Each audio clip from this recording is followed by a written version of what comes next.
Hey everyone, this is Chris Davis, your video and feature producer, and these are a list of some of the games that we absolutely loved at E3 2017.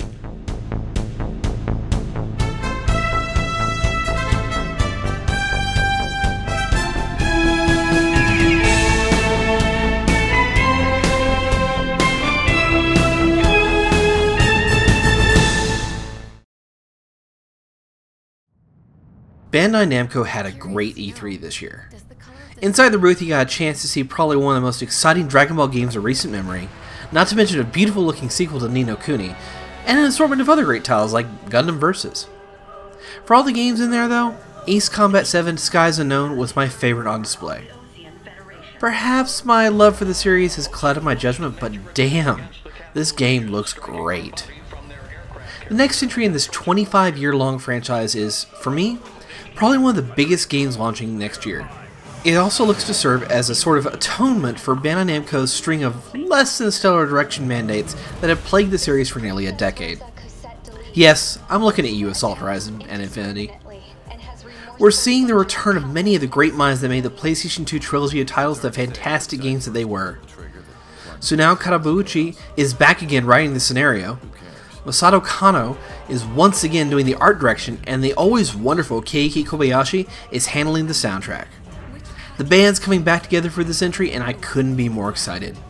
Ace Combat 7 was easily the best highlight for me at the E3 this year, and while I wish it were destined for a 2017 release, I'll try to exercise my patience while I wait for Project Ace's return to form.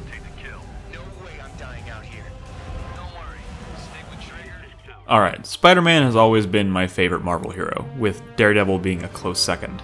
And it's not hard to see why. He's got all kinds of cool powers, his rogues gallery is easily the most vibrant of all the mainstream Marvel heroes, but more importantly, he's always been far more relatable than any other superhero in my opinion.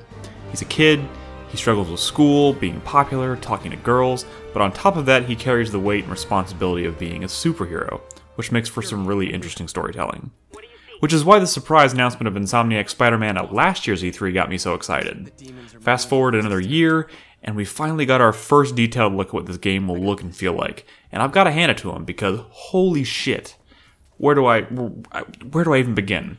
Perhaps it's worth mentioning that at the time of this recording, Spider-Man Homecoming is out, and it's fucking incredible. And in the past 2 or 3 weeks, I've spent an ungodly amount of time watching Spider-Man, so I'm kind of riding a Spider-Man high right now. But anyways, the game. For starters, I'm digging the new Spidey suit. I've heard rumblings that the suit might even be fully customizable by the player, which is an exciting prospect. There are a ton of cool suits in the Spider-Man mythos. I also love the cheeky commentary coming from Peter throughout the entire demo. It felt very authentic, it felt like Peter Parker, and it felt natural in the way that, banter in a Naughty Dog game feels. Of course, the combat looks smooth and stylish as hell. It reminds me a lot of the way I felt the first time I saw Arkham Combat in action, which, no big surprise there. That's kind of the gold standard of comic book action games at the moment. More importantly, though, it looks like there might be a bigger emphasis on gadgets this time around, which is not something we've seen a whole lot of, at least in the games. The demo we saw was full of, Easter eggs and teases for what might be coming, and it made me realize just how excited I am to see, the Spider-Man universe brought to life through a different set of creators' eyes, which is cool. The big set piece spectacle that we saw was fantastic, and it gives me hope for the cinematic quality of the story, which has me super excited, because if they can blend that really well with the the free roaming swinging through the cities action, that'll be great. But above all else, I think Spider-Man's really exciting because of the villains he faces off with. And one of the most telling things about this project is that Insomniac chose to use Mr. Negative as their main villain, at least in the demo.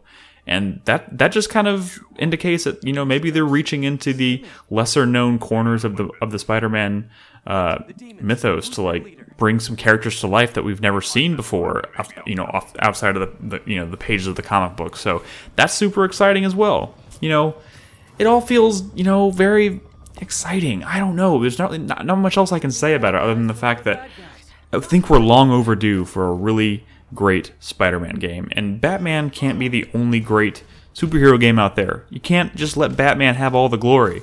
So here's to hoping that Spider-Man from Insomniac Games coming out early 2018 is the next big superhero game out there, and I couldn't be more excited. Please don't fuck this up. Batman can't be the only good superhero game. Seriously. Please don't fuck this up.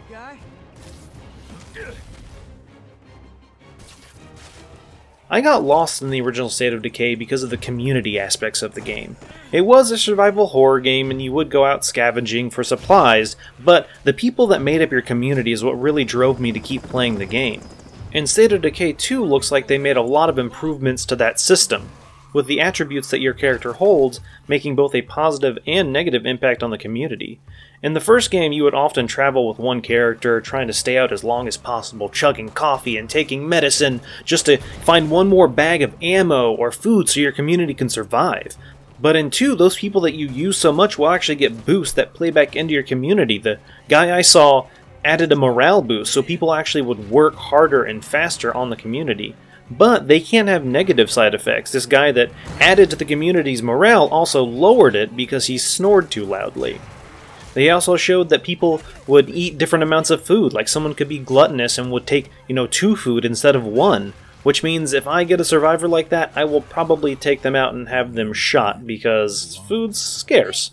State of Decay 2 will have drop-in, drop-out co-op. Users can turn on a flag that says, if anybody fires a flare, let me know and I'll join their game, and then if you're out in the world somewhere and you're in trouble, you fire off that flare and other people will just be dropped into your game. Or you can join up on a friend's game if you want. Story played a decent role in the first game, and they won't quite say how involved it is, but they're saying it is back and it is better. State of Decay 2 was the game I awarded my Best in Show of E3 2017, and I can't wait to get my hands on this game. Dragon Ball FighterZ? Dragon Ball FighterZ? I kind of like Dragon Ball FighterZ. Then we could just call it DFZ. Or maybe people still will. I don't know. Man, this is kind of a dream game in a lot of ways. Not just because I grew up really enjoying Dragon Ball Z, like a lot of us here, I don't watch the current stuff, but I like Dragon Ball Z when I was young. And I watched that when I was young, which means that must have been on before a lot of y'all were born. But you know what? We still all grew up loving Dragon Ball. And god damn it, there's been a lot of iffy Dragon Ball games. The Budokai games, pretty good. Pretty good. But in the long history of Dragon Ball games, never anything truly great, I don't think. But you know what? That could change. That could change, damn it.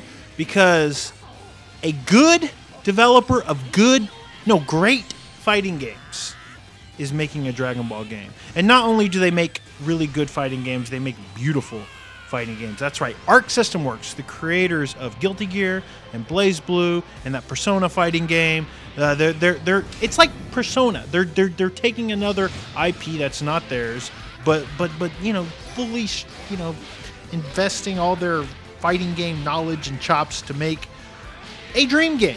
Because we finally have a fucking Dragon Ball Z game that's worthy of the dopeness of Dragon Ball Z. That will probably be played at EVO because Arc System Works makes damn good fighting games. And I played this and it was so fun. It was so fun. It was like Guilty Gear meets Marvel, except Marvel sucks now, so maybe we'll just play this.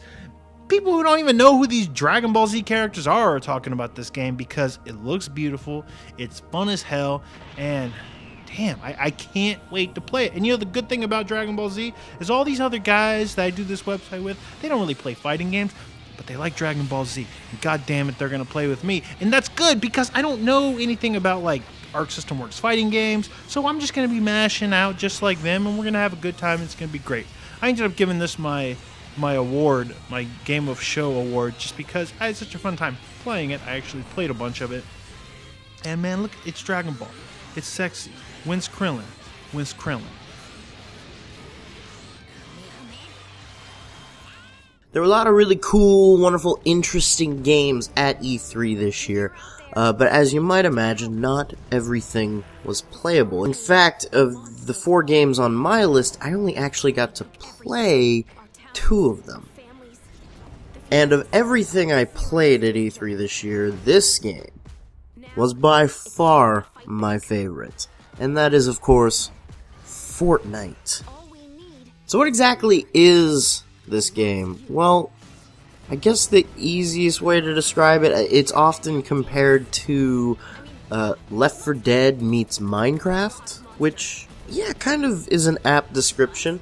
The game's story isn't really all that complicated. This horrible supernatural storm is sweeping across the land. Most of the population is gone, but the survivors are left having to deal with these waves of monsters and zombies and ghoulies that come with the storm and try to attack every night. So it's up to you to build some sort of defensive shelter, like a fort, from which you can kill all these hordes of monsters and horrors. So it looks like the meta of this game is basically going to break down into selecting randomly generated missions with different objective types that you and up to 3 other people can tackle simultaneously. And you're all going to be working together to build a fort, collect resources, kill zombies, wash, rinse, repeat. I know that might not sound like the greatest thing ever, but I gotta tell you, I got a chance to play some end-level content with one of the developers while I was at E3, and the kind of stuff that was going on in this game and the kind of things that a player who knows what they're doing can do with this game are actually kind of fucking mind-blowing. The whole method by which you build your fort involves breaking down elements of the environment in order to get raw materials to construct your fort. So, pretty much anything in the scenery of this game is destructible and can be broken down for raw materials. The user interface that you use to build these forts is actually kind of awesome and very, very intuitive, and it's not just a bunch of menus that you're having to leaf through for minutes at a time while you're avoiding being murdered by zombies. It's actually all very quick and snappy, and it's kind of based around a grid system. So you with the push of a button, tell the game what you want to build. You want to build a wall. It puts up a grid of 9 blocks, and you can actually click out different parts of that wall to build different types of structures. So if you want a short wall, you only have the bottom row of blocks available. If you want a door in your wall, you click out the 2 middle blocks in the grid. If you want a window, click out one of the blocks here or there, and then build. And once you initiate the build process, it kind of automatically takes over for you. You see the materials kind of like flying in and assembling themselves while you continue to run around and fight and shoot. And this means that you can build pretty complex, elaborate structures very quickly and easily as long as you have the resources. And those resources, I'm not 100% sure about this, but it seems to me that those resources that you gather from mission to mission do kind of carry over. So the longer you play, the higher level you get, the more regular access to building materials that you will have. So the progression of the kind of forts that you can build as you level up through the game will increase with your player character. And you're not just using one kind of character to play this game. You're actually, while you're out in the world, collecting characters. The player characters fall into one of 4 categories. You have constructors, outlanders, ninjas, and soldiers, or something like that. And as you might imagine, these different classes have different strengths. Obviously, constructors are a lot better at building things. They're a lot better at utilizing resources available. They can build higher walls. Ninjas are a lot better at close-range melee combat. They can sneak around undetected. Soldiers have a lot of firepower, as you might imagine. They also have grenades, which I don't think any of the other classes possess. And it's just really cool. And all these really interesting, unique mechanical ideas are kind of wrapped in this very fun, charming package that has just oodles of personality. And I really enjoyed my time with it. Of everything I got to play at E3, this is the one I'm kind of most immediately excited about. Which is good because we're coming up on its early access launch period. Normally, I am loath to jump into a game while it's still in early access, but it looks like this one's already pretty far along, and development and updating for it is going to be pretty consistent, hopefully. So I think I might take the leap and jump into this when it comes out at the end of July. And hey, you know what? Maybe you should too.